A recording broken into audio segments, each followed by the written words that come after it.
last years of the 19th century, that human affairs were being watched from the timeless worlds of space.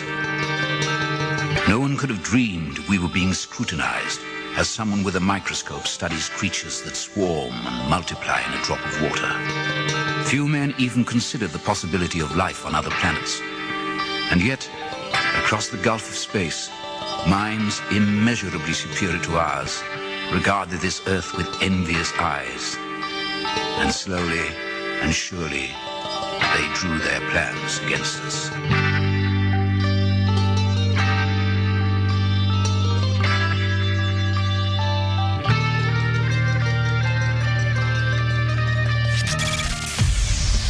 Broadcasting live from a tiny studio somewhere in North America. This is Dark Matters Radio Live. And now I give you your host, the Silverback of ufology. Here's Don Ecker.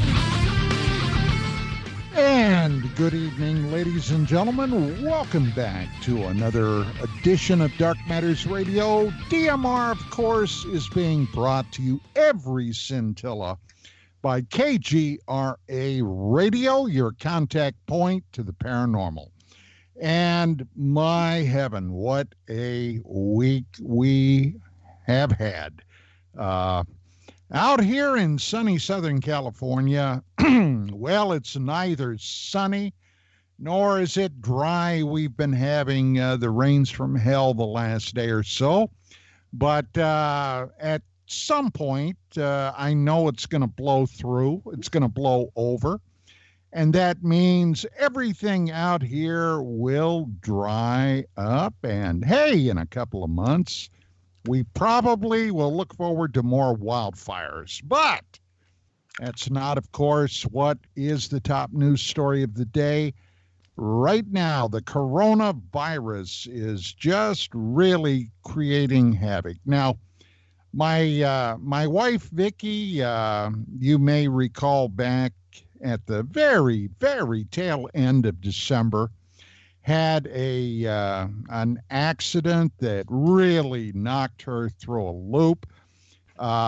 She spent weeks and weeks in really serious pain, but finally she got to the point where she was ready to start physical therapy. And of course, I have been the chauffeur, the cook, the chief cook bottle washer here at the Hacienda, picking up the slack.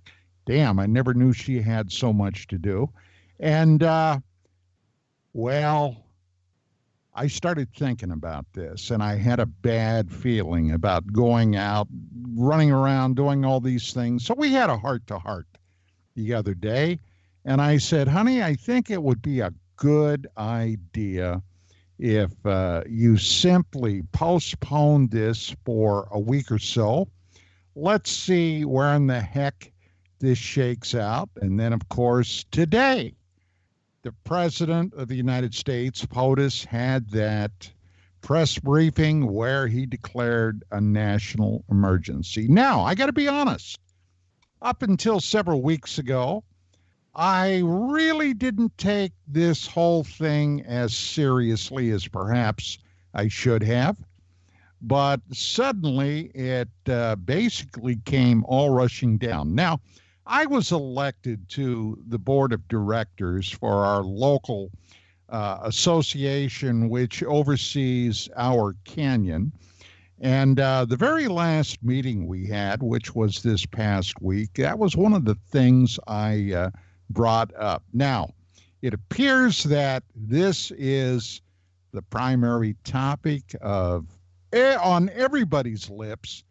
So all I can do is, number one, send everybody out within the sound of my voice our most deeply felt warm wishes and just the simple advice to take care of yourself, keep your hands clean, try not to touch your face, you know, all that stuff that everybody has been saying everywhere. And let's just kind of hope that sooner than later, this thing is ultimately going to burn out. Now, with all of that said, tonight's show promises to be a very good one.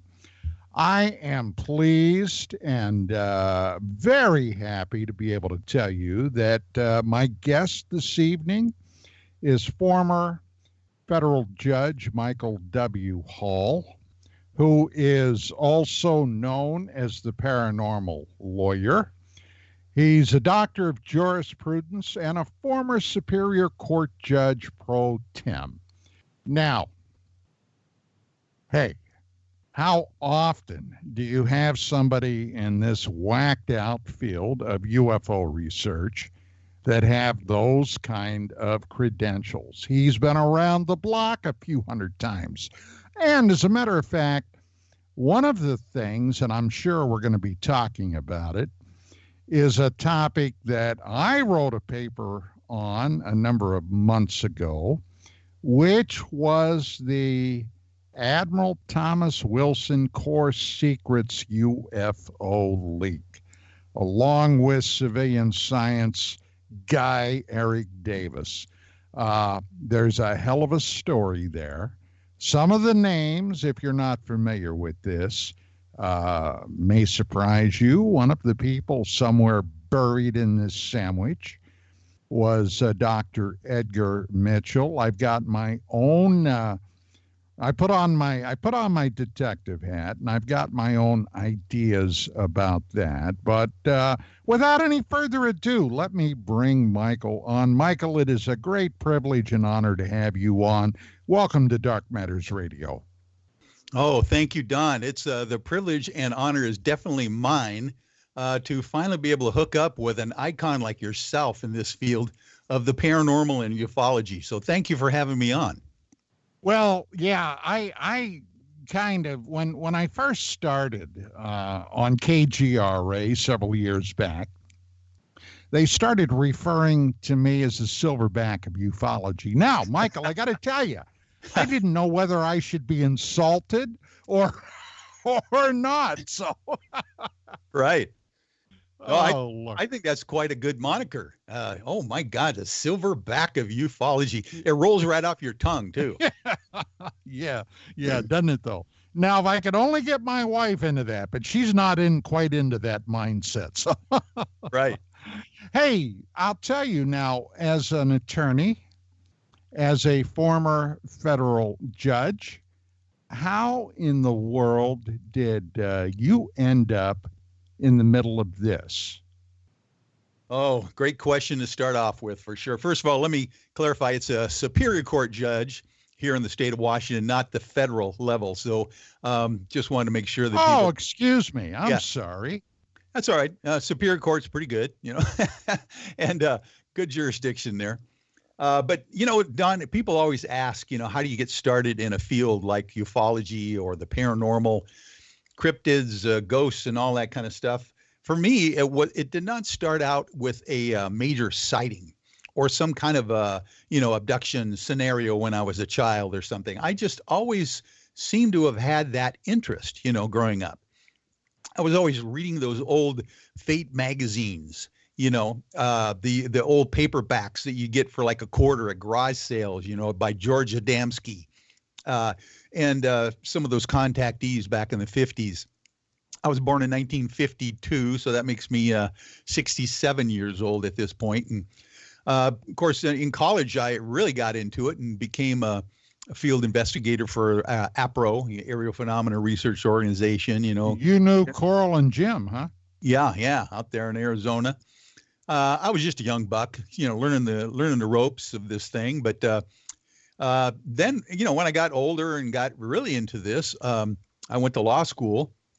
And I decided to combine my avocation of being an attorney and knowing the law now with my, the thing that I really like to do was research UFOs and all the paranormal. So ever since, over 35 years, I've been an attorney now. And ever since then, I've been representing various people in, the paranormal field, ufology as well, helping them kind of get through the legal issues that might come up when, for instance, Peter Davenport formed his National UFO Reporting Center, coming up with a business entity, making sure all the filings are made and all that kind of stuff. And James Harder, back in the old days, was his attorney, when he went out and got a hold of Travis Walton, back in 1974, on his sighting reports. And everybody from Dr. Richard Haynes, who is the NARCAP head scientist who takes all the pilot reporting agency UFO reports, to even today, Kevin Day, the petty officer on the USS Princeton, who saw the Tic Tac UFOs coming by. So it seems like I just kind of gravitate to those folks, and they've been real nice to me over the years, being clients and colleagues in this whole area.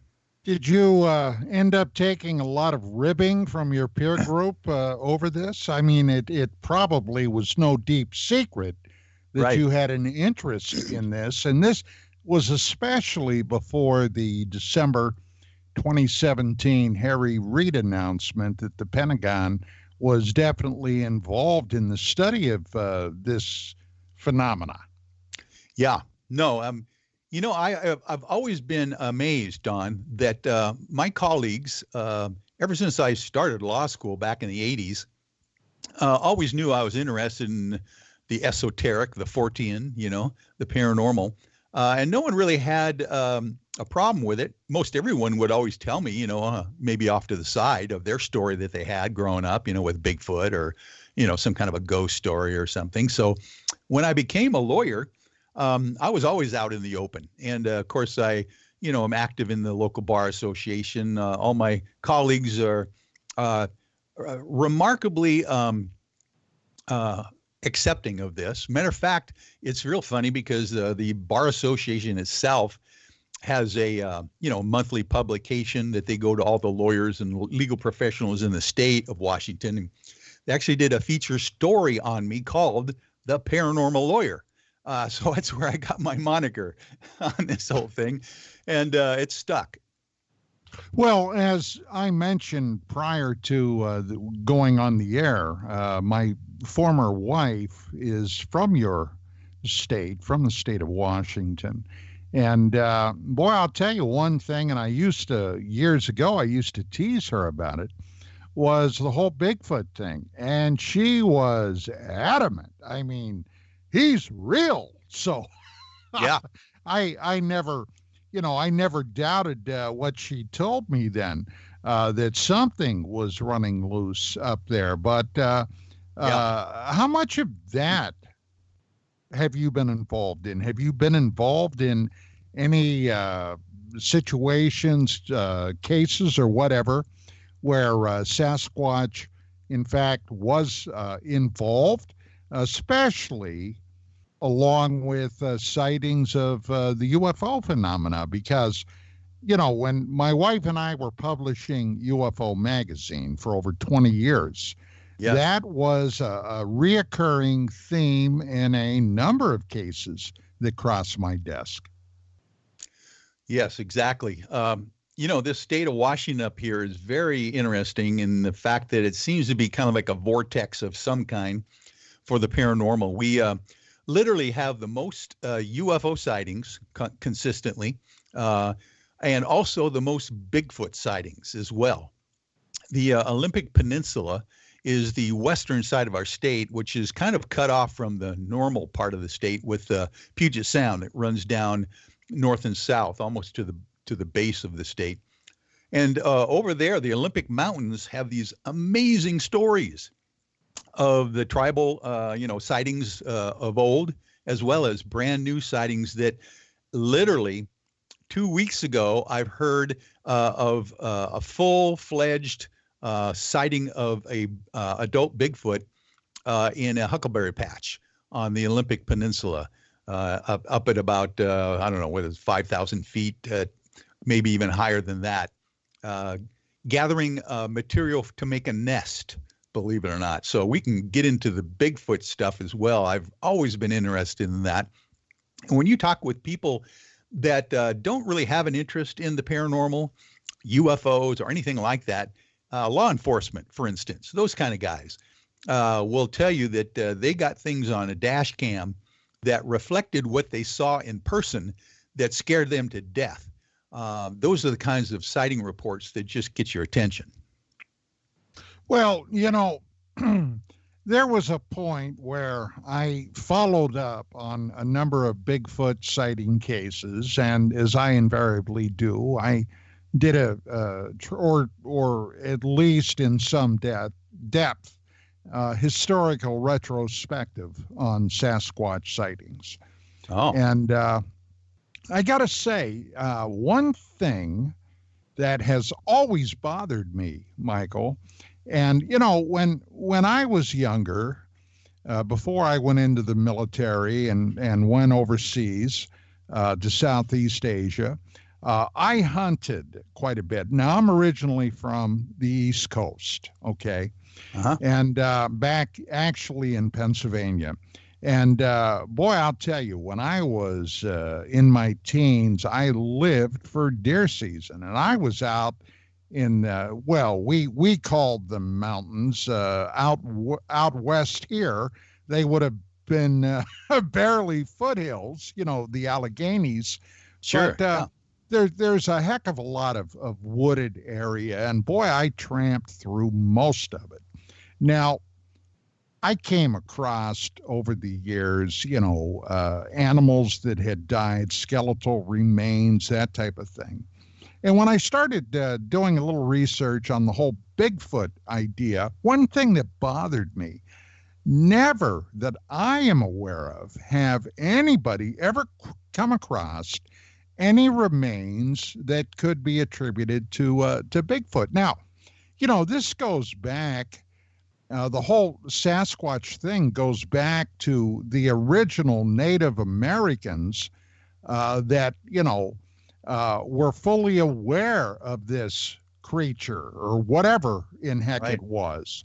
And I just always found it odd that in hundreds of years, nobody has come up with a carcass or a skull or a patch of fur or something from them. How do you reconcile that? Well, of course, some of the cryptid investigators would point out, for instance, that it's very difficult to even find a dead bear carcass or even a cougar. For instance, those kinds of things. The forest and the scavengers take care of a lot of that stuff, quite quickly. I've even seen time-lapse photography from a game cam of a decomposing deer carcass, which is just gone within days, which is weird. But there are some stories. There has always been those stories, Don, that you've probably heard as well, of people who literally have killed a Sasquatch perchance, hopefully in self-defense, but the hunters out there potentially have gotten a couple of them, and also been able to gather some of the hair samples, even with the follicles on there that could get DNA from them. Dr. Melba Ketchum is a good example of someone who's been able to get some of the genetic materials from these objects. He was from Idaho, wasn't he? You're talking about Dr. Meldrum from Idaho. Yeah, right. But I was talking about Melba Ketchum, the female biologist also. Oh, excuse me. Yeah, but both of them are very well known in the field. And of course, Dr. Meldrum believes it's, some kind of a spinoff from the Gigantopithecus, large ape that roams supposedly our continent, eons ago. But there are other people out there, as you well probably know, that claim that this figure could be an interdimensional being that doesn't leave bodies when they die. So, who knows what's going on out there? It is very curious. Being a lawyer, a fact-based kind of guy like myself, analytical, I wonder about that whole idea of why there isn't any kind of physical evidence that typically is run across that someone would even, try to sell on the black market or whatever. Well, I guess now it's been roughly, 7 years ago when I was on another network, I interviewed David Paulides, okay, Oh yeah. who wrote the Missing 411 books. I was just Now- with David. I was just with David this last weekend at the Quinault Beach UFO Paranormal Fest. I got to talk with him and hang out. Great guy. Okay, well, he is a former police officer. He knew I was a former police officer. Yeah. And so we had a very interesting session. Now, at that point, Paulides he was making implied statements, although at that time, he would not come out and basically state that one of his primary suspects in the missing individuals over the years, especially many of them in federal land reserves and state parks and that type of thing. But he was implying that many of these people went missing because they ran into something unexpected. Well, I mean, what could be more unexpected than a full-grown Sasquatch if, in fact, that's what they ran into? Now, many of those people, and I can remember specifically one case where he made a point to state that the person that went missing was armed with a high-powered rifle. And, soon after the disappearance, they found some of this guy's possessions and found his firearm and so forth. But as for myself, I cannot imagine being out in the wild somewhere, especially if I'm armed, and encountering something like that poses an imminent threat and not reacting to it. Of course, not everybody is like me. I mean, that's, as my wife is often fond of telling me. But what are your feelings about that? You're familiar with what his general thesis is, yes? Yes. And by the way, Don, I got some updated news to give you regarding David.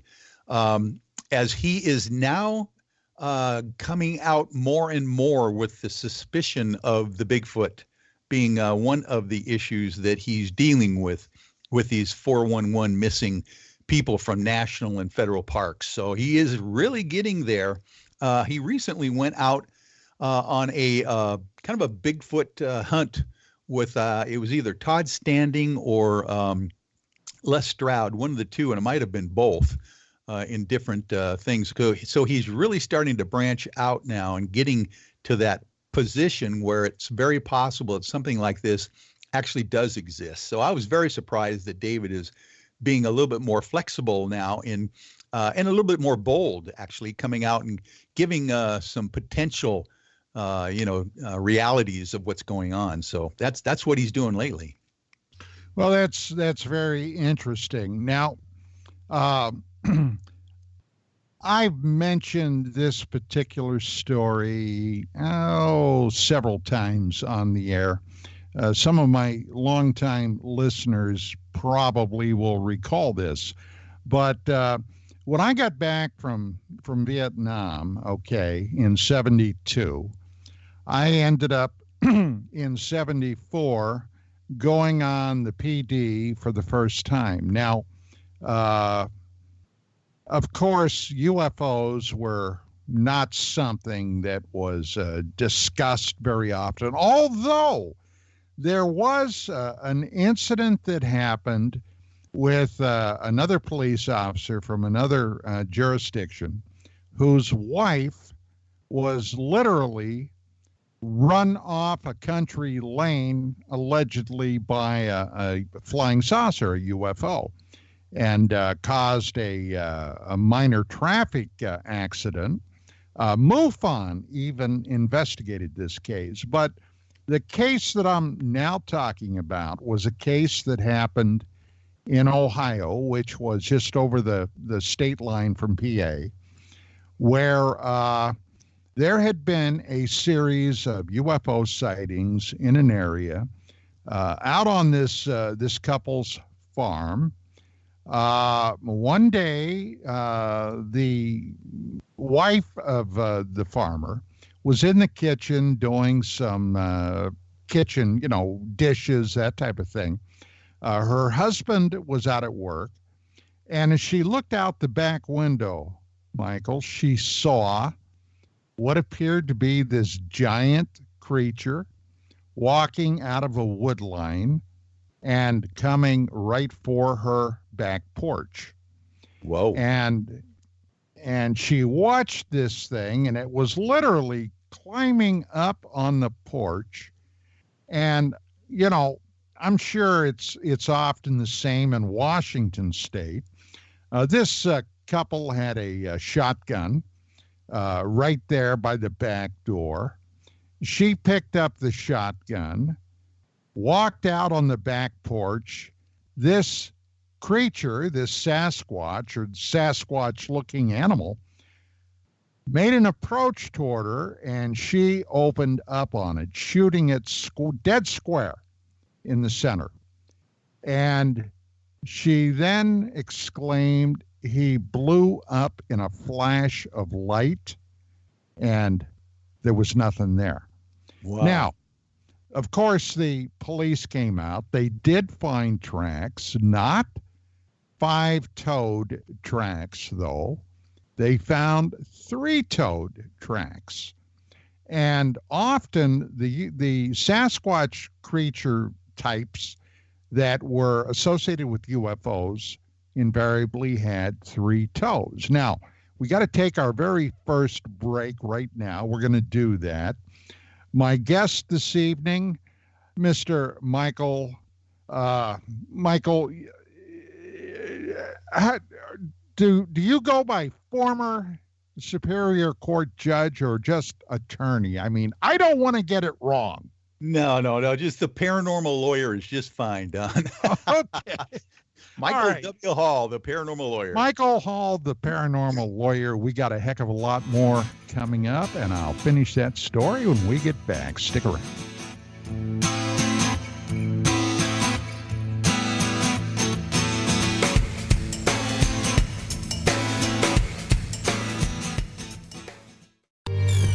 Coming this April 10th through the 12th, it's the 33rd Annual Ozark Mountain UFO Conference. Find out the latest information from speakers like author Whitley Strieber, Missing 411's David Paulides, The Devil's Den Abduction Terry Lovelace, Princess Janae from the Farsight Institute, and many more. There's a dinner with the Speakers Banquet Saturday night, and Sunday's Life in the Universe panel hosted by George Norrie. Robin Bird and I will be there in the Vendors Mall, so come see us. Visit OzarkUFOConference.com for tickets. That's OzarkUFOConference.com. Hey, is that a new music app? Yeah, check it out. Surfer Music Discovery. It links to thousands of online stations, but the twist is you see the song names and artists that are now playing live. That's different. No guessing. Looks like a waterfall of music. So many formats. Rock, oldies, country, R&B, jazz, and a whole lot more. How's that spelled? Surfer. S-U-R-F-R. Is it expensive? It's free. No need to sign up or sign in. Get the Surfer Music app free from Google Play or the App Store.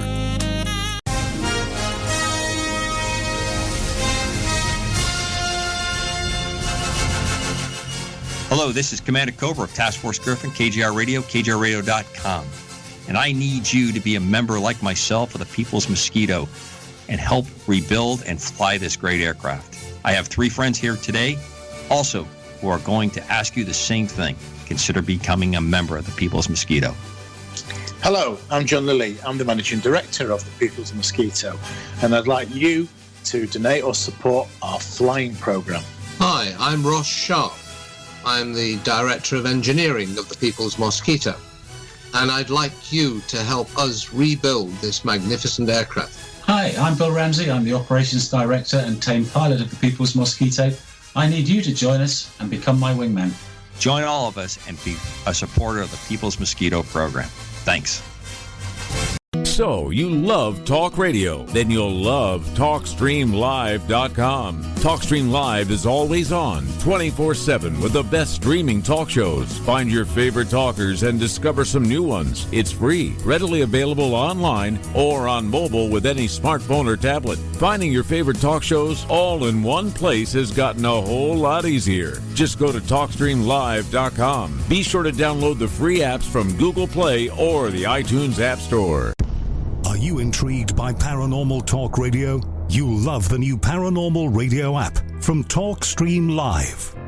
You'll find a great selection of talk shows covering UFOs, ghosts, strange phenomena, and much more. Download the Paranormal Radio app now and start listening to the very best in paranormal talk entertainment, including the network you're listening to right now, the Paranormal Radio app. Free in Google Play and the iOS App Store. You listen to us, and we listen to you. And so does the CIA. KGRARadio.com.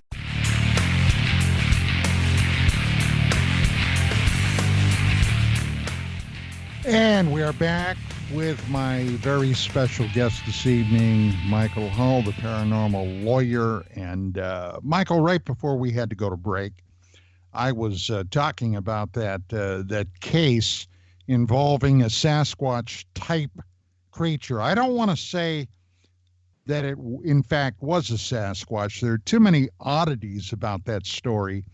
But at any rate, there were tracks that law enforcement followed up to the farmhouse, but they were of the three-toed variety. Now, this was unusual because, of course, if there are natural Sasquatch creatures, the natural ones display five toes, very similar to humans.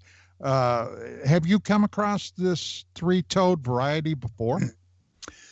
Well, yes. There's, in the whole panoply, whatever you want to call it, of cryptids, there is that famous idea of the three-toed creatures, either Dogman, or any kind of a different creature as well that has those three-toed kind of impressions, as well as if anybody's seen that, it's very popular on Netflix right now, called Hellier, that television series. They had, the Kelly Hopkinsville case plays heavily into that television series. And in reality, those little goblin characters that were harassing this farmhouse, of 10 occupants back in, this was the 60s, I believe, ended up having three-toed footprints as well. So you wonder if there is some kind of cloaking going on. For instance, if there's a three-toed creature out there having the capability of extending a screen memory to throw people off the track, that, this is not what they seem to be, but potentially a Bigfoot, because indeed you've got heavy-duty evidence of normal Bigfoot castings and footprints that are very large and five-toed. So there's a strange anomaly going on there with the physical evidence.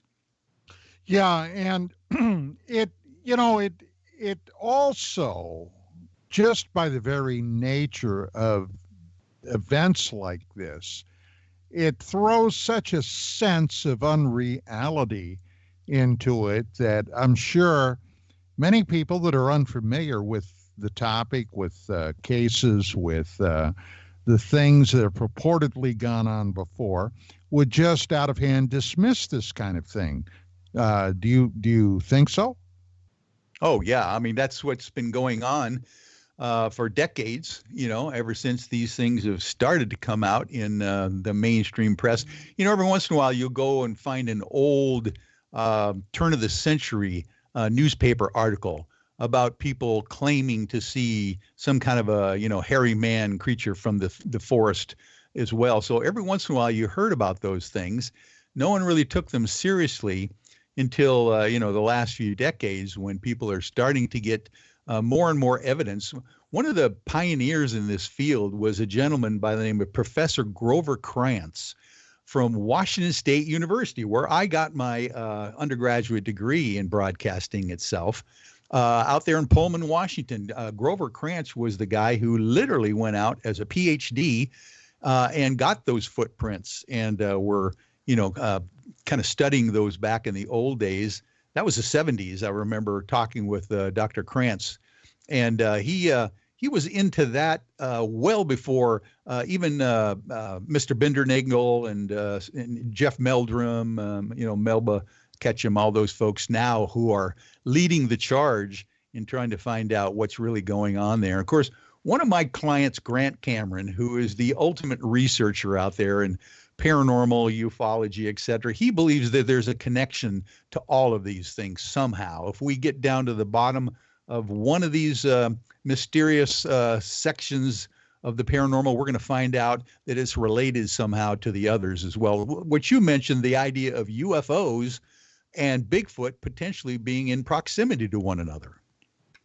Yeah, well, I've even come across cases where witnesses have claimed they observed Bigfoot creatures stepping out of a UFO. Yes. Now, I got to tell you, I don't know what to do with a story like that. So for the most part, I pack it into my gray basket. But let me ask you now, you've been on this trail for a long time. Do you believe that there are two different groups of these creatures? One, in fact, that may be natural, and one, in fact, that may come from another realm. Do you lump them all together?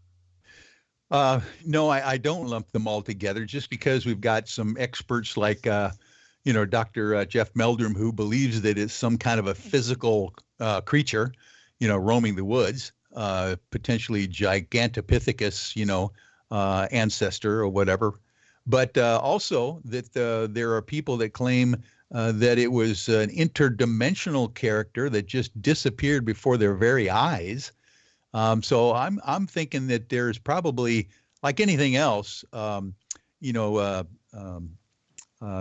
Vallée said that this whole field of ufology is probably going to be a lot more complicated than we ever thought, and I would assume that the cryptid field is the same way. Yeah. Now, I was not recently, but in the past, I've thought about this. Having been not only in the armed forces, but also in law enforcement, I am aware of a lot of technology that can be brought to bear today. Now, for example, how many times have you heard about felons on the run going into a wooded area, and the police or even perhaps the Air National Guard will come out to assist with the search using infrared detectors and that type of thing, right, to pin down the location where the suspect is. Now, the same could, of course, be brought into play on something like a Bigfoot sighting, if the authorities so chose to do that. Now, these stories have been around for decades and decades and decades. There are probably thousands of people that have witnessed, this enigma. How do you find it possible today, Michael, that with all that technology at our fingertips, we haven't yet discovered one? Yeah, that's quite a conundrum for sure, especially with everyone having a cell phone in their hip pocket nowadays, and those kinds of things. But the only thing I can verify is that in our UFO I-team investigations, we go out for Bigfoots and cryptids and everything paranormal as well. When we set up game cams to try to capture these kinds of issues, in known Bigfoot hotspots around the state of Washington, literally it's almost as if we're guaranteed not to get any footage if we put up a game cam. There's the infrared, signal that comes out from these things, and it's almost as if these creatures have the ability to see in a spectrum of light that we cannot, and they know that these things are there. Matter of fact, last summer, we went to a place up by Mount Adams, which is south central Washington State, in the Gifford-Pinchot National Forest, at a lake called Takalak Lake, an Indian spelling that I won't attempt right now. But the idea is that there were Bigfoot sightings up there as well as UFOs. And we put game cams around our campsite to make sure that we're going to capture anything that comes through 24 hours a day. Literally in the morning, we woke up and our game cams were flipped open and turned off. And obviously that takes a little dexterity to get some of those game cams opened. They were turned off? Turned off. Yeah, they weren't just dead or images on them at all. It was just that they were flipped open in the back and turned off so that they couldn't even operate. So we see that periodically, and we're going, wow, this is something we're dealing. Of course, you're talking Skinwalker Ranch and all those kinds of places that run across these same issues that they're not able to capture even on the most exotic electronic gear, the scientific proof that we can show that's repeatable in this regard. So it's fascinating. How many cases have you folks come across involving Sasquatch where hostility has been shown by these creatures? Is that something that you're concerned with? Well, it is, and I'll tell you why. One of our, we call him our intrepid mountain cameraman, Lee Strauss, on the UFO I-Team, literally will take his camera gear, tripods and everything up, just kind of like Les Stroud. He'll go up, to 10,000 feet or higher with his gear and set up and take UFO and, Bigfoot footage if he can get it. I remember his story about a couple of summers ago. He's coming on the Cascade Trail up in north central Washington State by Mount Baker, Washington, almost to the Canadian border. And he's walking down the trail, getting ready to come in to a site to set up. And literally, this is an old abandoned forestry road where they were logging off of a clear cut, in decades prior to this, but the road was not used any longer. And he's walking down the road, and all of a sudden from the right-hand side, he says, comes this boulder about the size of a basketball zipping across the path in front of him, knocking down trees that are about 6 inches in diameter on this left-hand side of the trail and making a racket like he couldn't believe. And he looked off to the right to figure out if this was a rock falling down a cliff, some kind of a mountain or something. And there was nothing there that would be rise above, a mound at all that would show that a rock could be rolling down and then crossing the path. He said this thing was huge. When he stopped at that point and tried to go any farther, there were smaller, like softball, two of them, softball size rocks going across the path as well. And he said, well, I'm turning around now and going back, and obviously did that and got out safely. But those are the things you wonder if it's purposely supposed to be menacing or just they don't want you around. Do any of your team, when they go out into the bush like this, do they have weapons with them? Do they carry firearms of some type?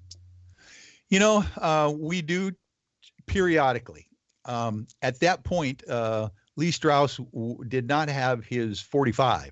He left that in the truck because he didn't, a lot of this has to do with intent, we're understanding as well.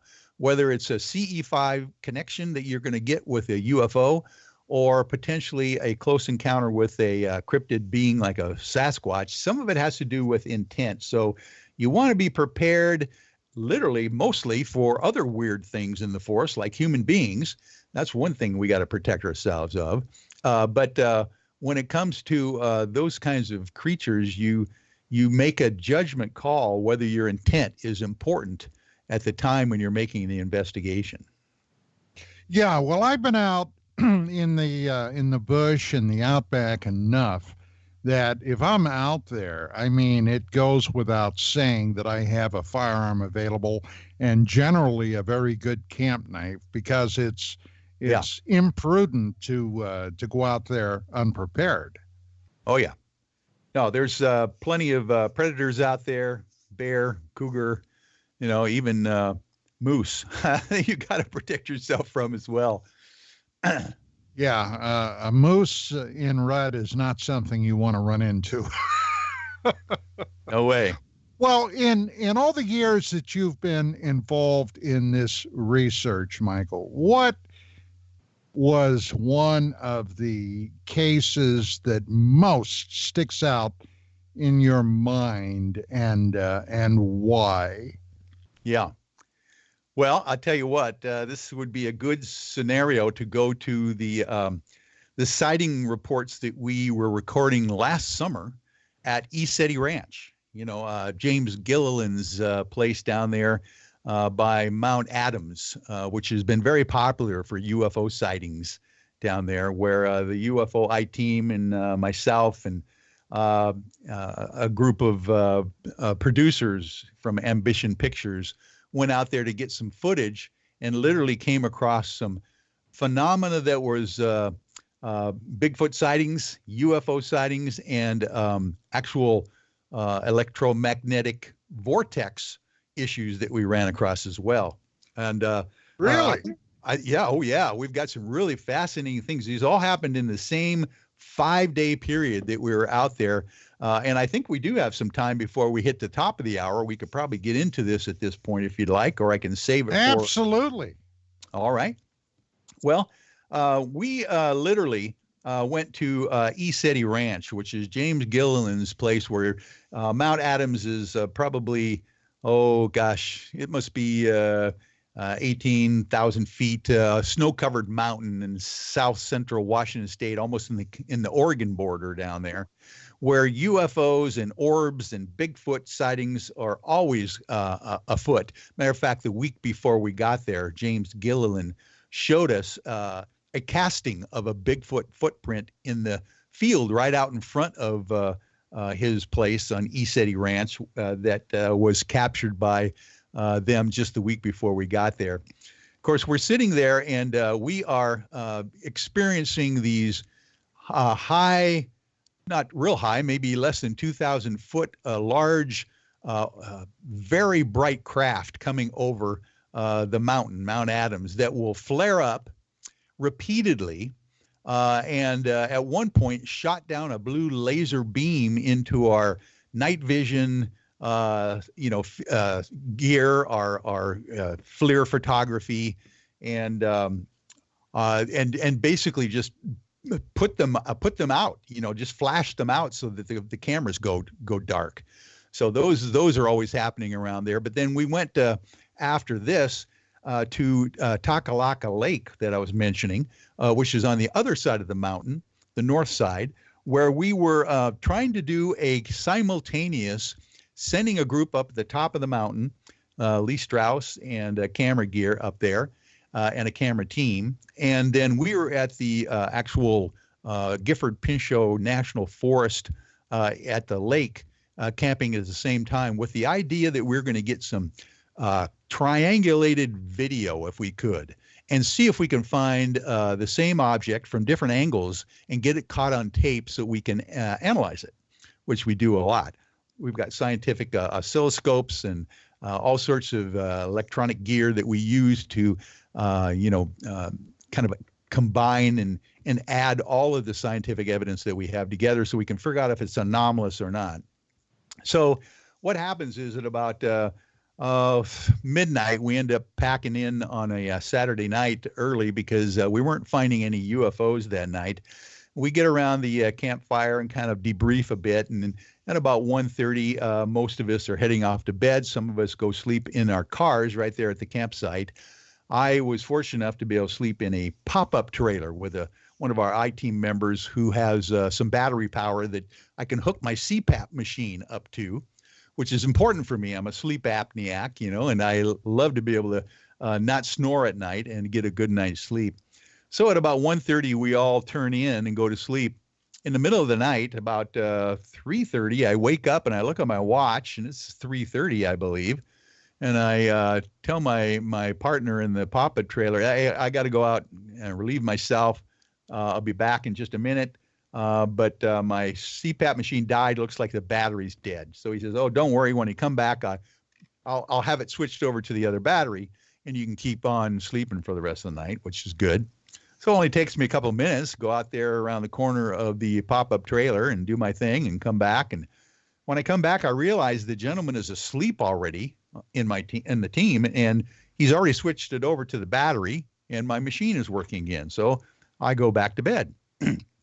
In the morning, we all wake up around the campfire, and it's about 7:30. We're pretty groggy, and we're talking about the night last night. And when my sleeping partner buddy asked me, he said, "Hey, what time was that you got up last night?"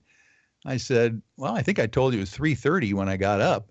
And he says, "Well, I distinctly, you remember telling me it was like a different time when you came back, like drastically." And I said, "Yeah, I think I told you it was 4:30 when I came back." So anyway, we're starting to think, oh my God, there's some weird missing time going on here. The bottom line is that up at the top of the mountain at the exact same time, the crew at about 10,000 feet at an area called Lunch Counter on the top of Mount Adams was experiencing lights playing in the top of their tent in the middle of the night at about 3:30 in the morning. Silently, but very brightly waking them up on the top of the mountain. The camera guy, which is a guy in his 20s, pulls out his iPhone, and realizes it's 3:30 in the morning. He can't believe what these lights are doing on top of his tent. They're coming straight down, by the way, and not from the side. Through the tent?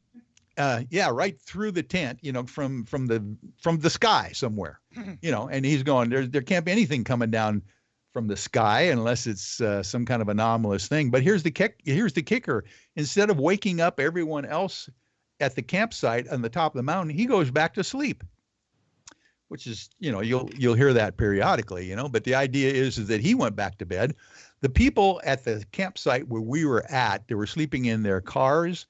Literally 2 of the 3 cars that they were sleeping in, the batteries died at about 3 in the morning.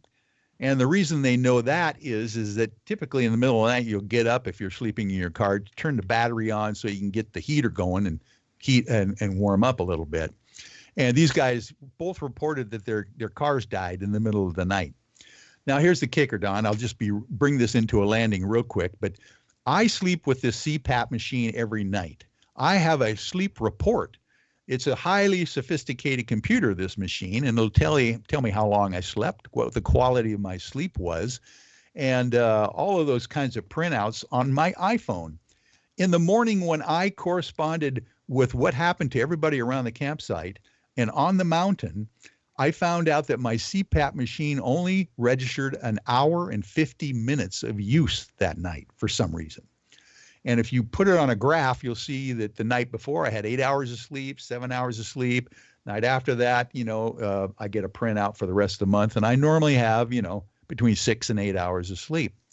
But that night, for some reason, it only registered an hour and 50 minutes. So those are just strange things that happen to us when we go out there. We try to find anomalous scientific evidence to back it up, including the anomalies that we had in the electromagnetic effects around the campsite. So your CPAP machine, other than that, there were no problems with it, right? No problems at all. Never has. They're pretty durable machines.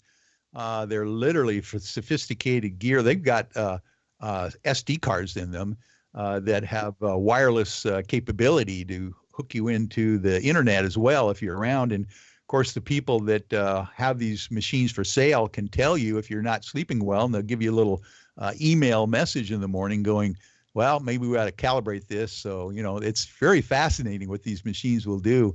I always thought that if we could get all the CPAP users on the planet to record or at least print out their sleep patterns, we might find some very interesting results just in that regard. So this area obviously has a long history of anomalous activity. It does.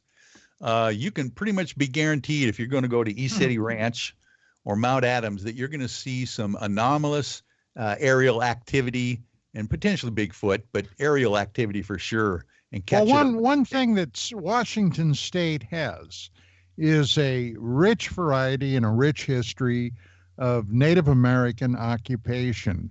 Did any of the Native Americans around there, were there any legends, stories, or histories about this area that they were willing to talk about?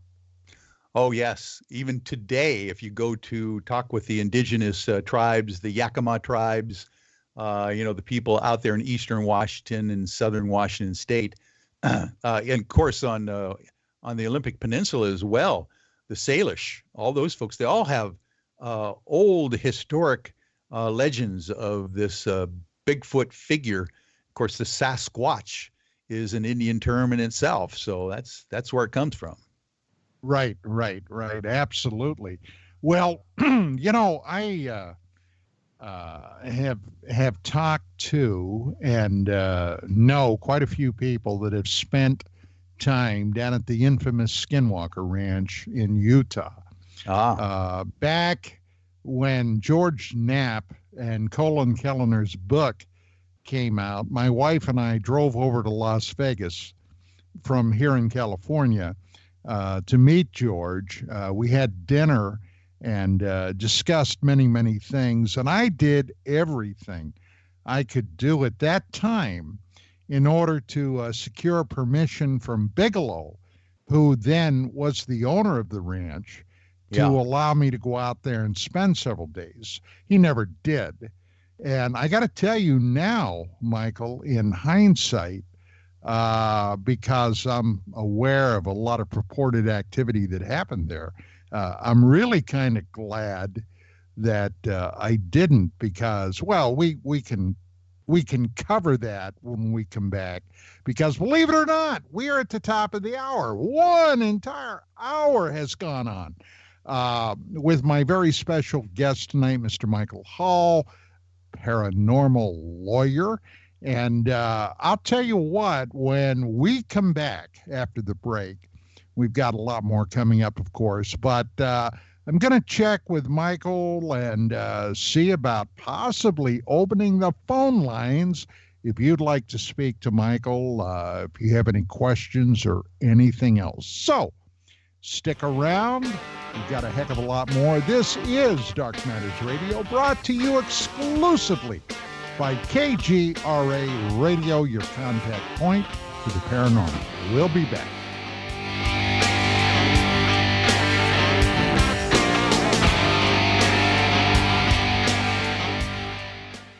Folks, this is very important information. What's to be said about CBD? AncientLifeOil.com. Our CBD is made from hemp and has 0.003 THC, which means this wonderful product won't get you high, no matter what amount you take. What does CBD do for the body? My hands are tied, but you can Google CBD benefits and be astounded. When you're finished reading, you'll want to log on to AncientLifeOil.com. That's AncientLifeOil.com and purchase. Life is good when you feel good. People are tired of pain. People are asking for non-GMO organic products to help them with you fill in the blank. Legal in 49 states, and again, our CBD is made from hemp. Ancient Life Oil is about helping people one by one by one. If you wonder how good the product is, the CEO takes it every day without miss. AncientLifeOil.com. That's AncientLifeOil.com. Have a great day. Hey, this check is wrong. I worked a holiday and 7 hours of overtime. Not getting paid correctly is a real pain. It could also hurt our boss if our company provides out-of-compliance checks. That's right, construction companies doing business with the government can get fined, or officials of the companies can go to jail if the checks aren't right. It's a law. The Davis-Bacon Act has 30 compliance issues for every check, but there is an easy way for construction companies to be in compliance. EMARS offers Compliant Client, a web-based system that finds and corrects all 30 of the possible out-of-compliance check issues. Users of Compliant Client report an 80% savings in time and money. Running a weekly payroll usually takes about 5 minutes. All 15,000 plus clients of EMARS have never had a legal compliance issue. Plus, they sleep better on check day.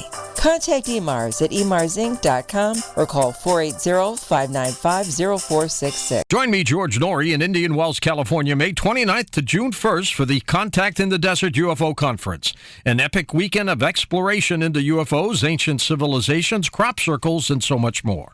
Over 150 lectures, panels, workshops, and events with leading experts: Paul Hellyer, Linda Moulton Howe, Nick Pope, Emery Smith, Stephen Greer, Russell Targ, Doc Wallach, Leslie Kane, and more. Get your tickets at contactinthedesert.com. It's time to make contact. Contactinthedesert.com. Are you intrigued by Paranormal Talk Radio? You'll love the new Paranormal Radio app from TalkStream Live. You'll find a great selection of talk shows covering UFOs, ghosts, strange phenomena, and much more. Download the Paranormal Radio app now and start listening to the very best in paranormal talk entertainment, including the network you're listening to right now. The Paranormal Radio app, free in Google Play and the iOS App Store. Mainstream media's most wanted. KGRAradio.com.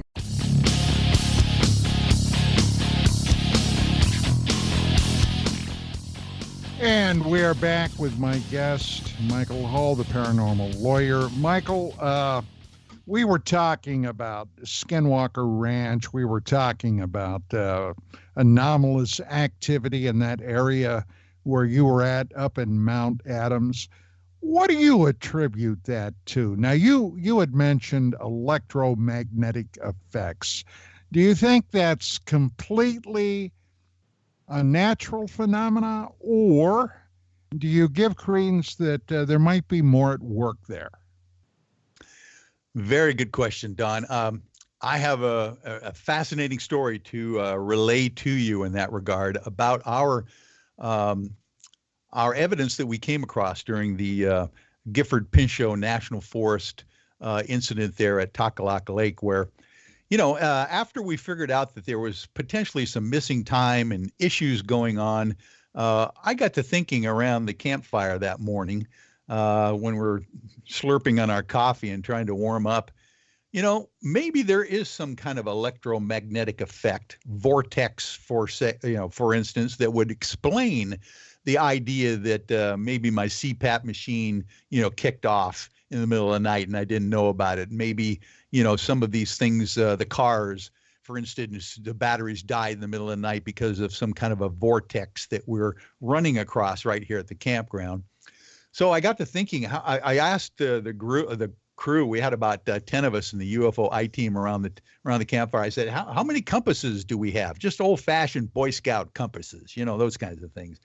Come to find out, we had three just normal compasses and one digital compass off of someone's GPS system that they had in their car. I said, I've got an idea. Why don't we all take our compasses, all four of us here that have them, and go out in different parameters around the campsite here, about 20 yards away from each other, from the center. And then when I say at the count of three, everybody point in the direction that your compass says north is. By God, when I did that, everybody's compass was pointing in a different direction, Don. It was just weird. They weren't all just pointing in variations of north. They were all pointing all sorts of cattywampus directions from north. So then we said, okay, everybody start moving closer and closer to the campfire here and see if we can pinpoint where this anomaly is located. We literally came to a point where it was around one of the parked cars, brand new, relatively, new rental car that one of them brought along, probably 2 years old. We figured out that this car, or the place that the car was parked, was definitely kind of the epicenter of this vortex problem. So what we did was we actually ended up moving the car just to see if it was just the spot where the car was. And in reality, it was not the spot. It was the car. We found out that car literally was turned into almost a bar magnet. The front end of that car was a positive.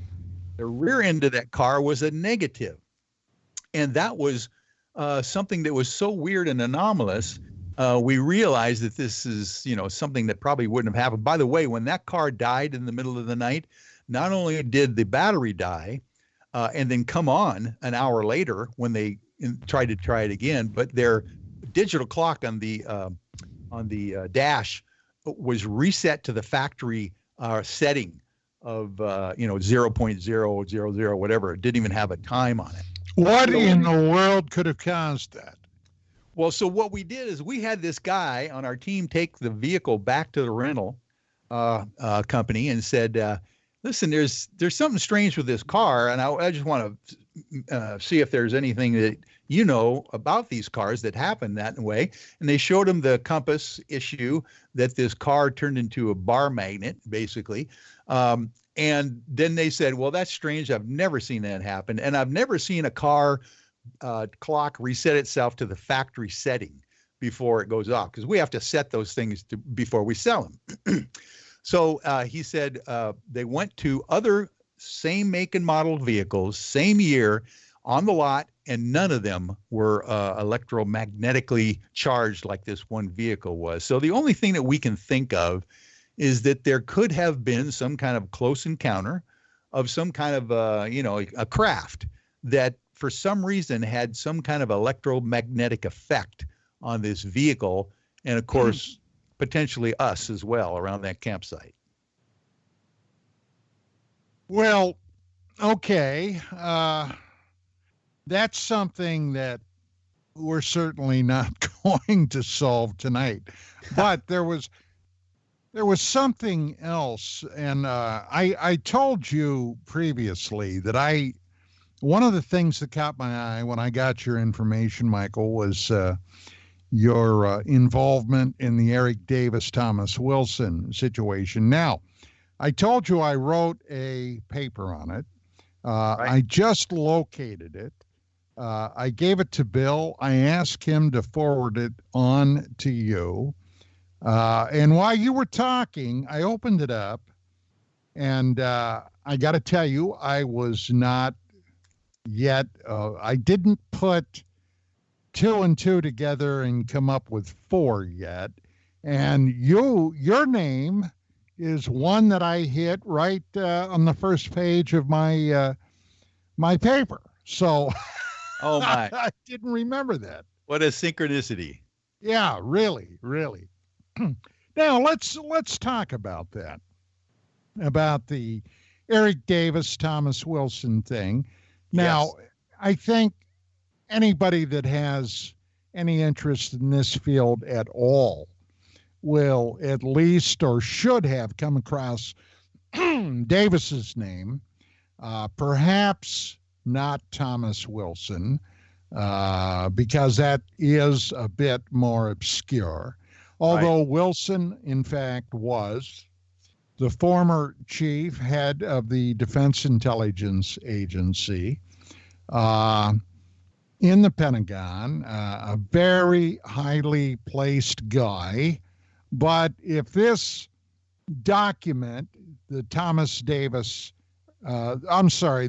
Wilson, Eric Davis document, this core secret, if this is true and correct, he found out he wasn't quite high enough, didn't he? Good analysis. Oh, it's just fascinating. You know what, Don, I got to share with you, I've been involved with this subject about as long as you have, for sure. It's really a fascinating idea that this memo could be released out there showing this confirmation of what's going on behind the scenes. But I got to tell you, in the back of my mind, I'm always thinking of the movie that is eventually going to be made about this story, right? And I can see Tom Hanks as Admiral Wilson. That's providing he survives the coronavirus. Exactly. Let's all be sending our good thoughts that way for sure. But the idea being that, this is an amazing idea that almost didn't get released or didn't see the light of day. And if we want to, we can get into the provenance of this document from the very beginning as well. Just to give people a little background of how this thing came about and where it was released and when it was released. And then we can get into the details of what this memo says, to really kind of shake up the planet in that regard, as far as confirmation of things like Roswell, New Mexico, and interstellar craft and all that stuff, reverse engineering. We can get into the details of that as well. Absolutely. Well, the people that I connected with and got back in touch with this document include, among others, newspaper reporter Billy Cox, who has a very long, very rich history in this. Yes. Gary Beckham, of course, with his series of books, starting with Spies, Lies, and Polygraph Tape. This is somewhat of a sticky wicket, but I kind of came to the conclusion that this ended up going public because of Edgar Mitchell. I put two and two together. Yep. I was a criminal investigator. Yeah. I put two and two together, and I kind of figured that after Mitchell died, a copy of the Davis and Wilson notes was discovered that had been handed to Edgar Mitchell. Am I close? Yeah, now's a good time to jump right in and tell you the provenance of this document. This would be very fascinating.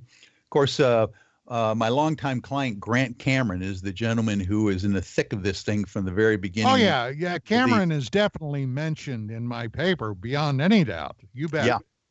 Well, so here's the story that we get. Grant Cameron got from the source here. When Edgar Mitchell passed away a few years ago, his wife and his family, they really were not into the subject of UFOs or the paranormal. And literally, as you can tell from some of the things that have come out from Edgar Mitchell's estate, he was a gentleman that kept pretty much everything. He had a file and banker boxes full of material. So at one point, a gentleman from Australia was calling up Mrs. Mitchell to give her his condolences on the passing of Edgar, because they had been friends for years, this gentleman in Australia. He lives in northern Australia. This is kind of pinpointed that way. And the wife of Edgar Mitchell was commiserating with the gentleman that, I've got all this stuff I need to get rid of. I don't know what to do. I don't want to throw it away, but, I might end up throwing it away. And the gentleman in Australia says, "Oh, I understand. Listen, if you want me to, what I will do is come and get all that stuff for you. I will literally ship it back and take it off your hands if you want me to." This gentleman, by the way, in Australia was not a ufologist. He was not really into the field of the paranormal, but he was taking pity on Mrs. Mitchell. And he took all these banker boxes full of material back to Australia. A year later, much time later, another gentleman in Australia who lives in the southern part of the country by the name of James Rigney found out that his friend up in northern Australia had a bunch of banker boxes from Edgar Mitchell, and he just went nuts. He says, "Oh, my goodness, this is the gentleman, Edgar Mitchell, who was on the board of directors of NIDS, the Free Foundation, and all of the inside scoops of ufology for decades. Would you mind if I come up there and take a look at what you got just to see if there's anything important?" And they made an appointment. Of course, he did.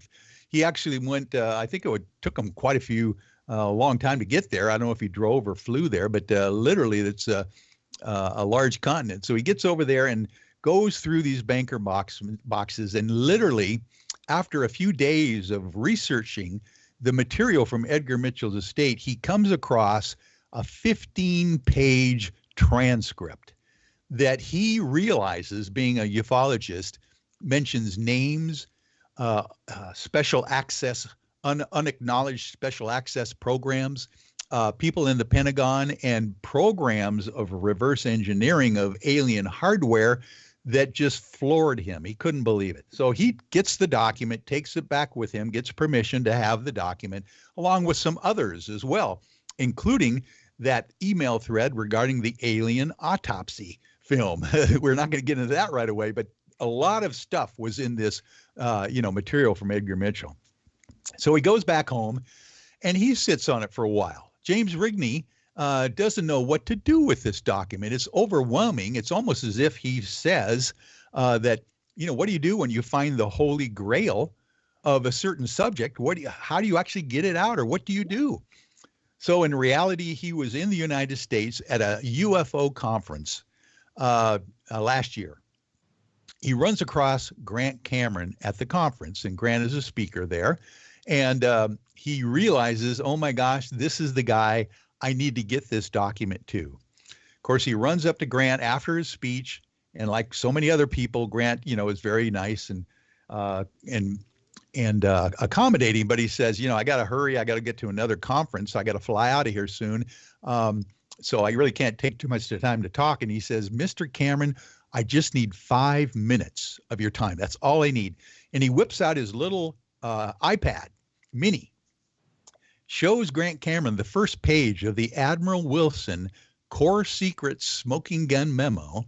And Grant Cameron says to me, his face goes ashen when he sees the names and dates and programs listed on just the first page of the document. So I end up getting a call from Grant on January 2nd of last year, 2019, an encrypted phone call, actually a text initially, that said this: Michael, I am about ready to drop a major UFO information bomb, and I need to run it by you as the paranormal lawyer.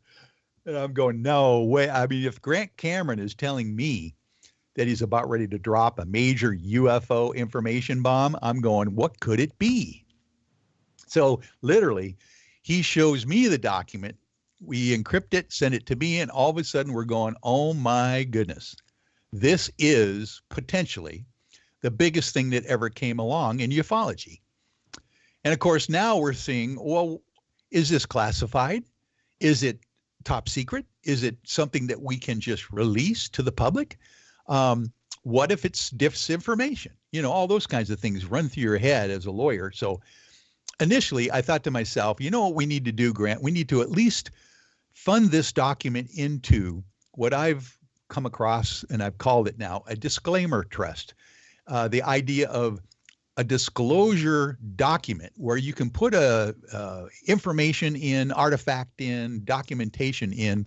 So if something ever happened to you, this information is not going to die with you, or like Edgar Mitchell, potentially get thrown out in the trash.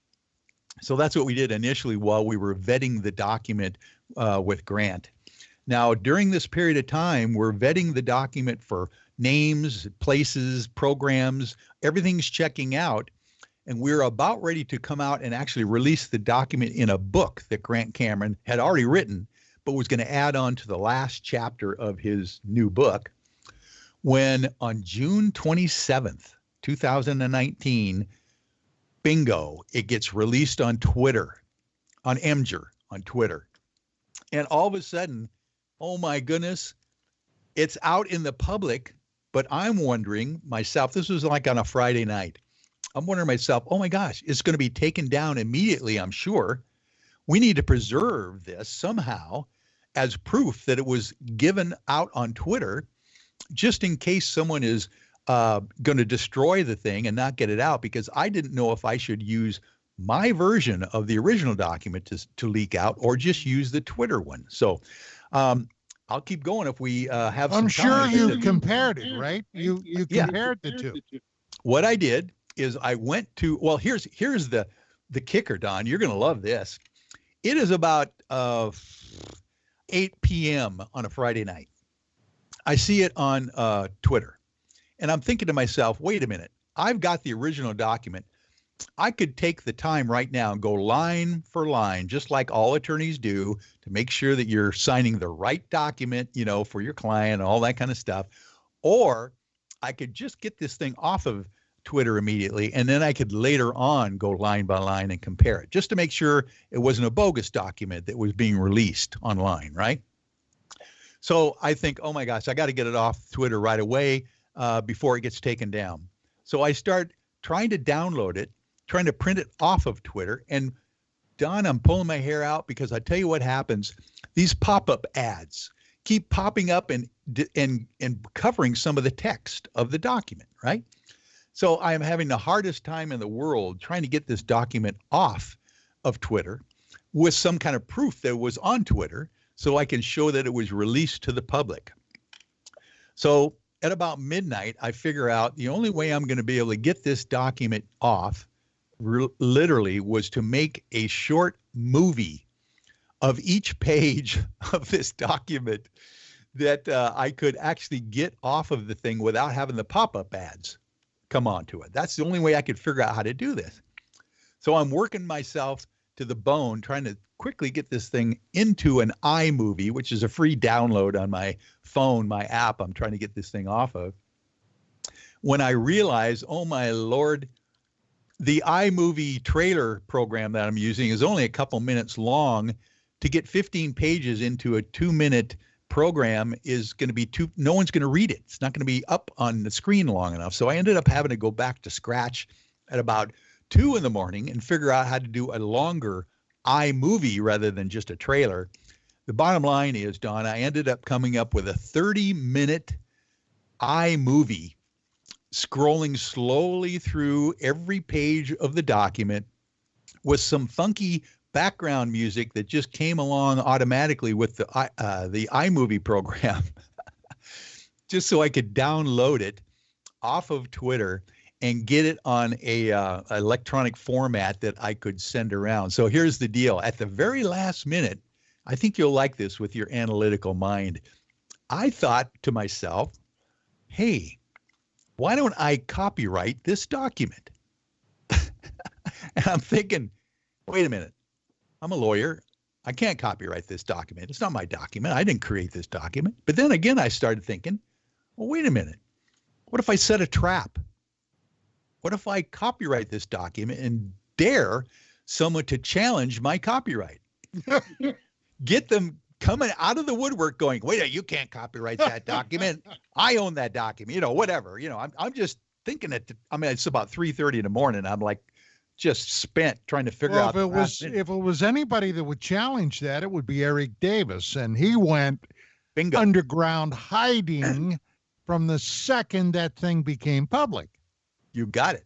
But I was thinking to myself, what if I could tempt someone to come out of the woodwork with this idea of a copyright? So I did that. I put down at the bottom of the thing my copyright notice of the document on the 15th page and at the top of the document as well.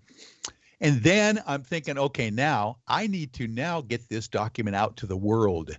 Literally, I started sending it out to every Facebook contact I could think of. I sent it to Richard Dolan. I sent it to Grant immediately. I sent it to all the people I could think of around the world just to have a proof that this, at one point in time, this thing was released on the internet. So you know then who didn't get a copy of that, Michael? What's that? Do you know who did not get a copy of that? Don Ecker? Yeah. My gosh, I don't know if it must have been an oversight on my part because I was trying everybody I possibly could. I apologize if you weren't on my list because you would have been high on that list if I was in any kind of a right mind at 3:30 a.m. You could still send me a copy of it if you'd like. Oh, I will. I will definitely send you the original version of the document as I received it from Grant Cameron. How about that?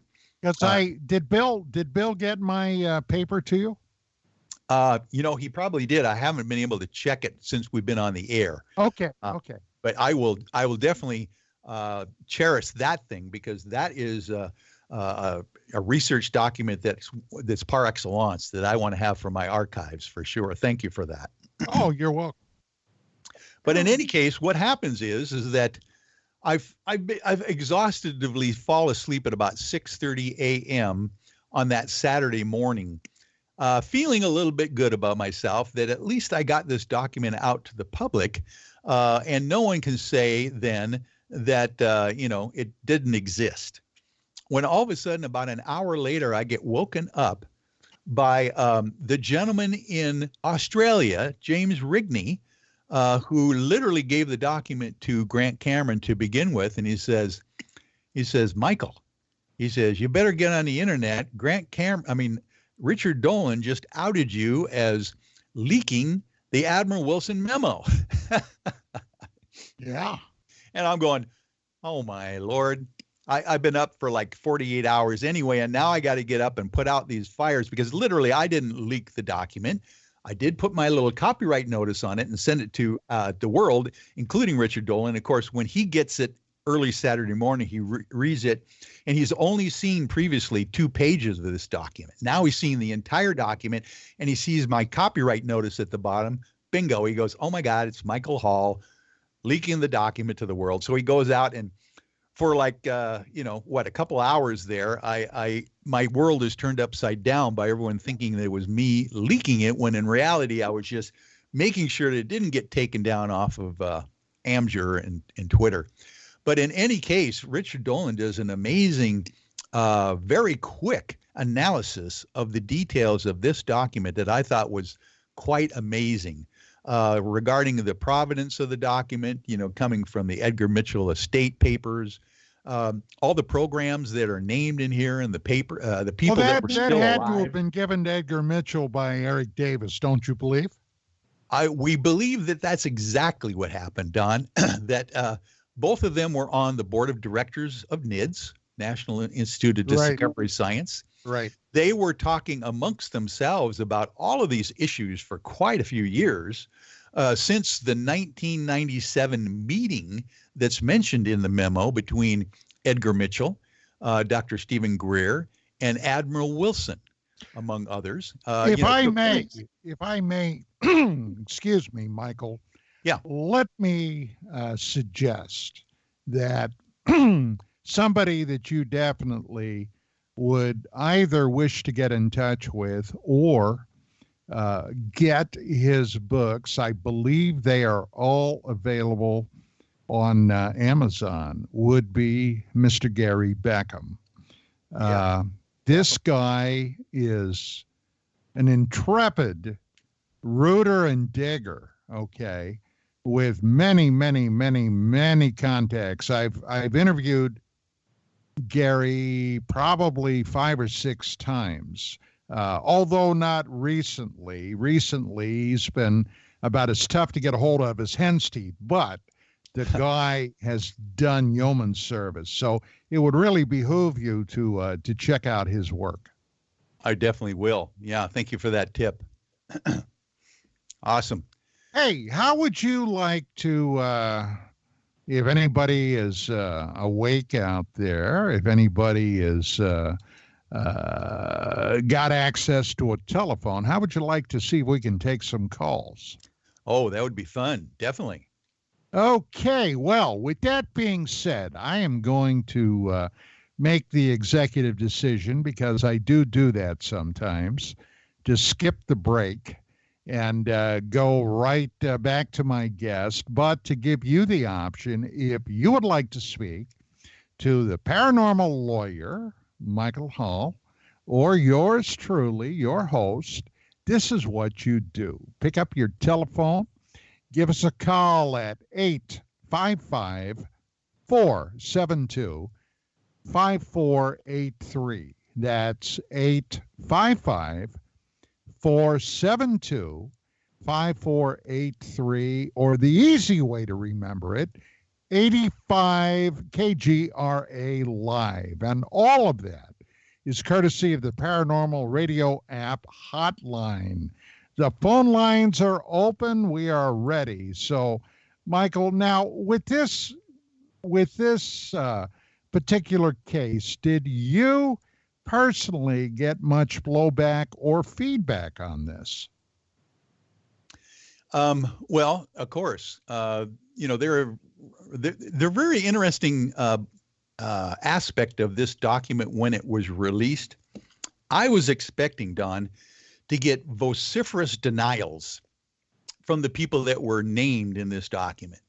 obviously Admiral Wilson, Professor Eric Davis, Russell Targ, all those folks, that were mentioned in the document, as well as Hal Puthoff, and all the Pentagon officials as well, that are named in this document.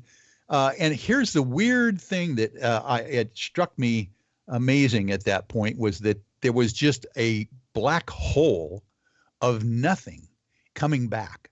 I couldn't believe the fact that we didn't hear a lot about this, or even, for instance, the specific debunkers out there that you would normally see that would jump on this kind of a document immediately and come out very brazenly and call it a fraud.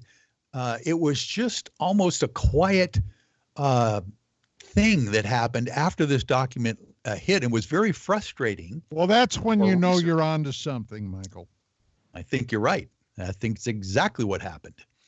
And so I had been continuing to do my due diligence, trying to figure out if any of these things were not making sense as far as the timelines, as far as the programs, as far as the people named. None of them I could pick apart.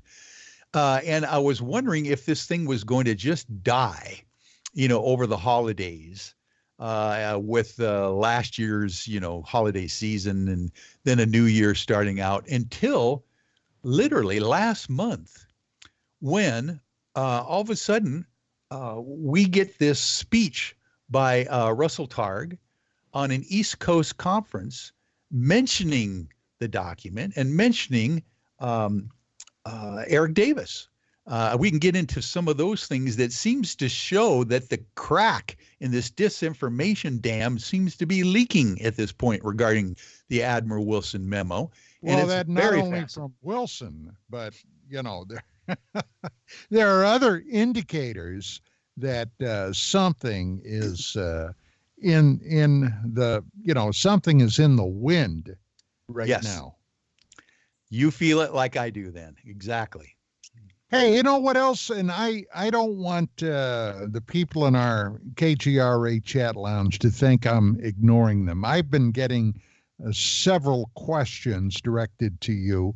Let me just hit some of those real quickly, Michael. This is from one of our users, Carl Sweden, in the chat lounge.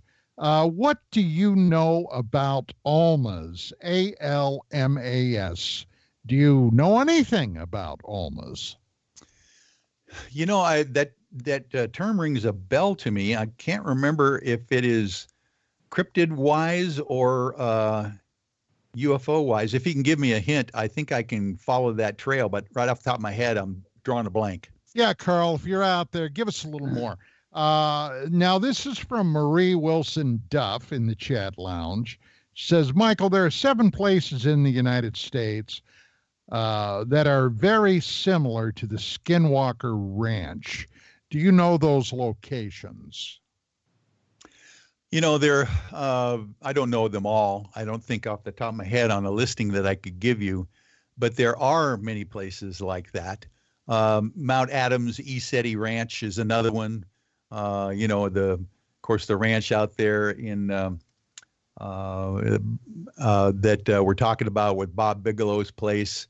And there's some other Native American sites that have not been as publicized as others that some of the indigenous people know about as well. And they don't want necessarily to become, public notice in those as well. But yes, there are quite a few. Okay, let's go to the phones. We've got a call from Kim in Alberta, Canada. Kim, good evening. Welcome to the show. What's on your mind? How's Don this evening? Well, Don's got a frog in his throat. I hope it's not a forerunner of Corona, but we'll see. We'll see. I heard you were sick. That I was sick? You mentioned that the other night. I enjoy your show immensely. I know you've had a few guests on that have been amazing, and Mr. Hall, I'm enjoying listening to him this evening. But I had to pass along something. that I kind of interested. It was this drone situation that was kind of taking place down in Colorado and Nebraska. Oh, yeah. And I was working a couple weeks ago, at night, and was working outside, and I had 3 objects that flew over me with some strange lighting. And I'm saying they flew right over me, Don. I actually took off my headphones, which I wear, and they were about 700 feet above me and were silent and kind of flew off in the same vector as they kind of went over me. I had one of the objects peel off the back and then move back into formation. I was kind of blown away, sat there, and the first person I mentioned this to was Commander Cobra, who I sent a little message to him and told him the situation, and he got back to me pretty quickly and kind of said, his one comment was, sounds like purposeful lighting of aircraft. And I was like, yeah, it was different lighting, but it was like kind of hit a note. But oddly enough, I'd seen an article in our RC Canada magazine that on the second page is hiring drone pilots for a company here. So I reached out to them to ask them if they did night flying and squadron flying and in formation, and it was all positive, and I was like, oh my God, okay, you guys are the ones flying. I mean, how many people have called you people to say, was that a UFO or what's going on? And here it is, it's drones flying around. And how honestly, big would you estimate those drones were, Kim? Pardon me, Don? How large would you estimate they were? Oh, they're about the size of a washing machine. Oh, okay. They carry 25 kilograms of goods. So what they're doing here in our city is they're taking biologics, transplants, and they're taking them from the airport off aircraft, putting them on these drones, and then transporting them into the city, into the hospitals that need them. Ah, all right. Boy, that would be, I would think that would be a very tough piloting job, flying those things into a city. Or, there's even talk about Amazon utilizing drone service to drop, goods that people have purchased into their front driveway. Now, I just ordered a couple of items from Amazon. And they'll probably bring them by in truck, but, I think it would be kind of cool if they could have a drone fly them over here. I just thought it was so cool. I've kind of trusted the commander there for some of his guidance on some of the things that fly around, and he's been spot on for everything I've ever thrown to him, and I just have to give him kudos on guiding some of us people who don't maybe know exactly what we're seeing. And giving us Commander Cobra's a sharp one. Oh, top notch, top shelf, sir. I enjoy your show. I enjoy your guest tonight. I won't go on, but I just kind of thought I'd pass that along to everybody because keep your eyes to the sky, everybody. Thanks, Don, for a great show. You didn't have anything for Michael, huh? Well, I just was kind of listening to him talk about his story there. He just kind of made me think of stories that are told that maybe need to be interpreted in different ways and maybe be told in the right light. And so it's nice to have the right light shone on these stories to give people the right perspective and give them the right guidance to where it's going, because people today seem to have some kind of guidance the way they judge things and stuff. So the smarter they are, by the way, Kim, we're going to be back tomorrow night with what is normally our open line show, but I have a very special guest that's going to be appearing. Somebody that's rather famous or even infamous. It depends on how you view it. I look forward. But Mr. John Lear is going to be joining us tomorrow. So. Oh, there you get into another story. I met a gentleman in the desert in 1989 up by Yuma, back in the Colorado River, who started telling me a story with John Lear's name into it.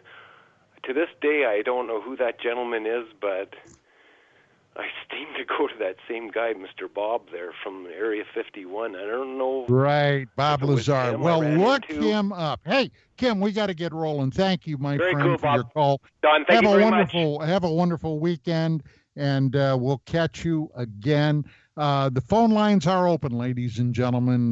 Michael and I are waiting. 855-472-5483. Well, okay. Canada. God, I've had calls over the years from Australia, the United Kingdom, France, Japan, Afghanistan, as a matter of fact, one time. So that'll just give you an idea. The show gets out there, Michael. Boy, it sure does. That's great. Now, I got one last question here that came in from our producer. This is from another one of our users in the chat lounge, Ron, ERRT Radio. Michael, does the paranormal and or UFO occurrences follow through generational ages of the same family? Have you come across that? Oh, yeah. Ron is right spot on there. The idea being that supposedly there is a genetic lineage that seems to be more involved in these fields than not, which is kind of strange. You'll see someone who might be an experiencer. They might even claim to be a contactee or an abductee. And when you ask them about their family history, they say, well, their mother or their grandmother or grandfather had stories similar to theirs as well.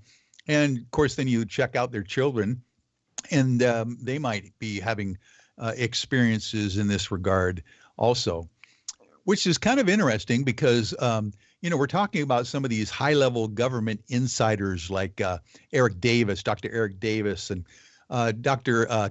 Kit Green, by the way, is another CIA inside, physician, PhD. You know what we call those, Michael? What?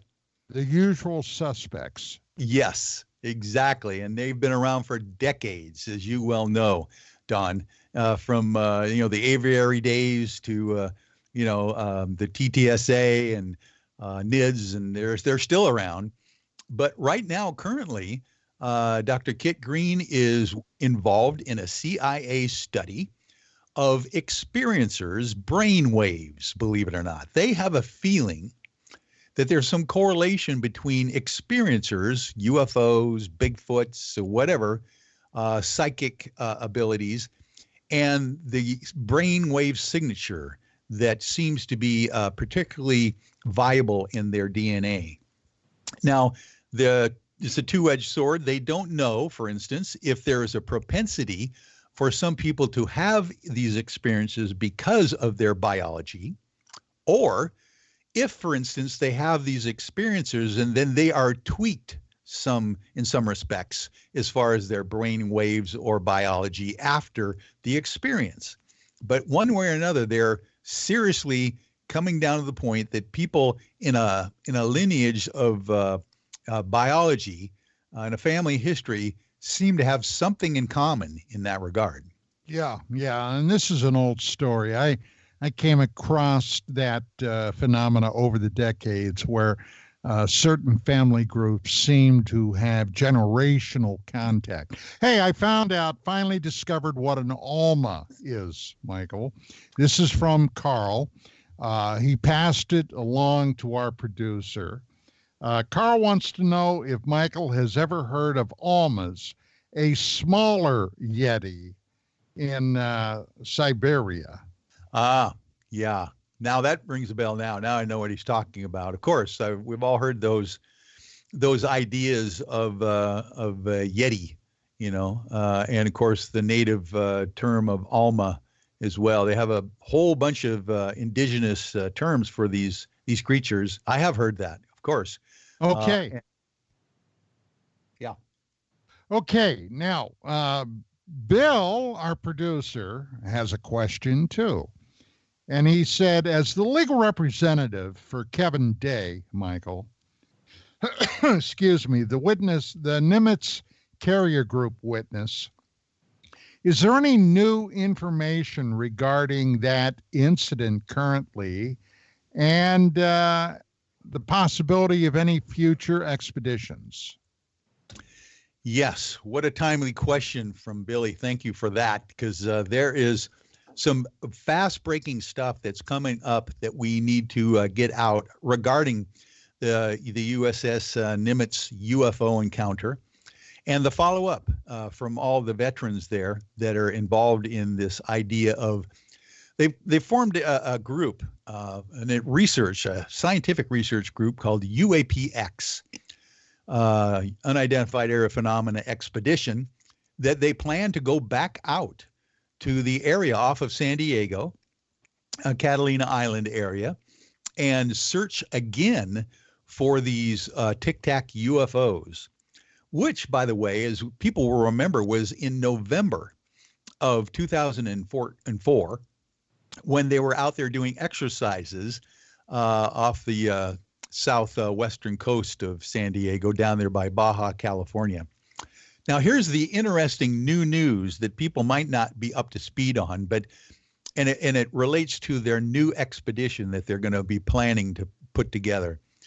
They found out through exhaustive research from the Scripps Institute and other sources of marine biology that these Tic Tac UFOs that were coming probably on a 10-day period in flights of 5 and 10 at a time before the actual main sighting that was caught on camera, on the gun camera footage. These Tic Tacs seem to be coming by at the same time that the whales were migrating. Really? Off the coast of Catalina. Huh. Now, here's the deal. We didn't know, and they don't still know, whether they UFOs or these Tic Tac shape objects, which were 40 foot long, by the way, shaped just like a Tic Tac breath mint with no wings or any propulsion system to be seen. They don't know if they were interested in the whale migrations at the time or whether they were potentially even communicating with the whale. That takes me back to the Star Trek IV movie, The Voyage Home. Bingo. You're right on there. We thought, oh my word, what is that? Now, I represent Kevin Day and many of the veterans that are in the UAPX group. I'm part of their organization, and we plan to go back out this winter, November, December, whatever we can get the ships to go back out again, to bring our sophisticated gear and see if we can actually come up with these things at the time that the whales are migrating again. Hey, well, we've got another call. I've had somebody hold that thought, Michael. Yeah. Somebody on hold here. We've got Ron in Minnesota who has called in. Ron, good evening. How's it going? Hi, Don. How you doing? Thank you for being on. Well, not bad for my current state. I think if I can get rid of this damn frog in my throat. Yeah, I asked that question, the generational contact, because I've interviewed a few people, and dealing with UFO UFO activity, abductions or just experiencing sightings, and most of them have said that it has ran in the family, like their mom had an experience. Like I interviewed Kathleen Martin, and she talked about her aunt and uncle, Betty and Barney Hill, of course. And then I think she mentioned that her mom had an experience, but it was never talked about. Of course, in those days, you didn't talk about things like that. But beyond that, I had a question for Michael, if I could ask that real quick. How was your work weekend, and what was your most interesting one that you were able to give away? Could you repeat that first part again, Ron? How was your awards weekend? You had an awards weekend on Friday and Saturday for your Paranormal Sciences Awards. How was that, and what was the most strangest award that you gave, for whatever writing or whatever? Yeah.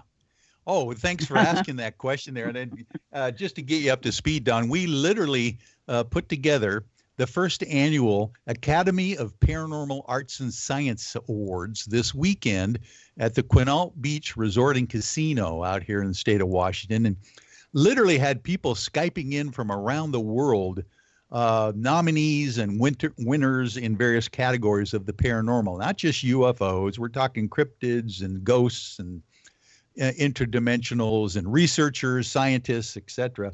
But I tell you what, the most fun thing we had was an acceptance speech from Calvin Parker, live from Pascagoula, Mississippi. It was just a real pleasure to be able to give Calvin Parker the Researcher or Experiencer of the Year award from all of his, Pascagoula, Mississippi, and Charles Hickson and his friend being abducted back in the 70s. So that was probably the highlight of the event for me anyway that night.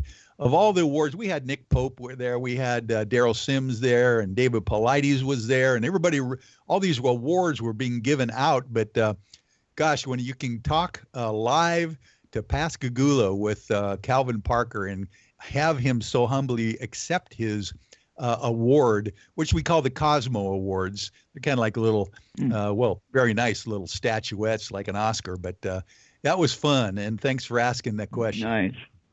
All right, well, that's all I had for you. I just wanted to say hello and hope to have you back on with us at some point when you got some time. And I know you're busy. And, okay, thank you, Ron. Don. Thanks so Great much, show. my friend. Right. You're going to be around tomorrow, right? Yes, I will. Yeah. Okay. All right. Thank you. We'll talk to you then. Bye-bye. Okay. Well, we're getting down. We can maybe, if anybody is still dithering about whether they want to call in, we could probably take one more 85 KGRA live. But with that being said, so with all of this that's been going on, you were talking about the Davis Wilson thing. Do you think there's any more that will be involved with that, Michael? Yes. I can give you a teaser tonight. That'd be great. There are some names that were named in this document. Not names, but there are characters named in this document that do not have names on them currently. The idea is that there are a lot of young guns out there, a lot of older, researchers out there that know how to find out these names that are, mentioned, but not corroborated yet. I know of two names, from what I gather, will be coming out very shortly to corroborate who is involved in this whole scenario in the memo. And when those two names come out, people will be able to jump all over them and get their total denials, or find out whether they actually worked where they said they worked and all that kind of stuff. So those are brand new items that seem to be further, cracking this giant disinformation thing on this whole memo that seems to be very quickly happening just right now on a daily basis. Well, I don't want to be the guy that pisses all over this parade. But if you get right down to the very bottom line, only two people currently alive can validate this, and that would be Davis and Wilson. Now, I think I can speak with a certain authority when I will suggest that Davis is going to distance himself from as far away from this as he can conceivably get. And even if somebody will corner him and ask him directly about this, I am going to suggest that Davis, in his best interest, his own best interest, would deny.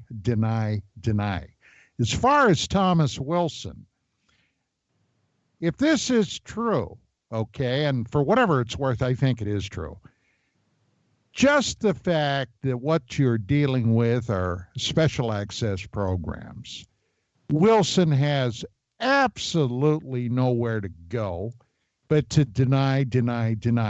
For him to affirm any of this would be placing himself in legal jeopardy. And I think you're very well aware of that, Michael. So if both these guys, the two principals that were allegedly involved in this, okay, both denying it, what in the world do you do with it then? Well, here's the closest thing we've come. Russell Targ actually confirmed just weeks ago that his colleague, Eric Davis, actually interviewed Admiral Wilson for this memo. And sure, Russell Targ, secondhand. That's true. But he's actually tying them together for the very first time. Plus, he's saying that this program, Russell Targ said this, is an ongoing program. Oh, so, I don't for one instant doubt that. And you know, for whatever it's worth, I happen to be on the side of the angels with this. I think this thing is verbatim as it happened. But once again, you know yourself from your time as an attorney, your time as a judge, that secondhand information, the only way you could verify, Russell Targ could say any damn thing. But the bottom line is, was he there? Yep, you're right. Well, was he there? And you know, if you were to get them in a court of law, bottom line, you know, nothing. Well, so the one statement we do have from Eric Davis, which is very interesting, it came out in this Popular Mechanics article just recently. And we got, incidentally, Michael, 1 minute. Yeah, we'll do that in 1 minute. Tim McMillan did a great article in Popular Mechanics, and he actually interviewed Dr. Davis, who said to him that UAP, unidentified aerial phenomena, have been proven by a preponderance of the evidence. It's not one of those things that do they exist or not anymore. It's the idea they do exist. Now we need to tie that together of what they are doing. So here's the Eric Davis guy who wrote the memo confirming that UFOs exist. That's just one step, a tiny step towards that direction. Yeah, not that I needed Eric Davis to tell me what I already know.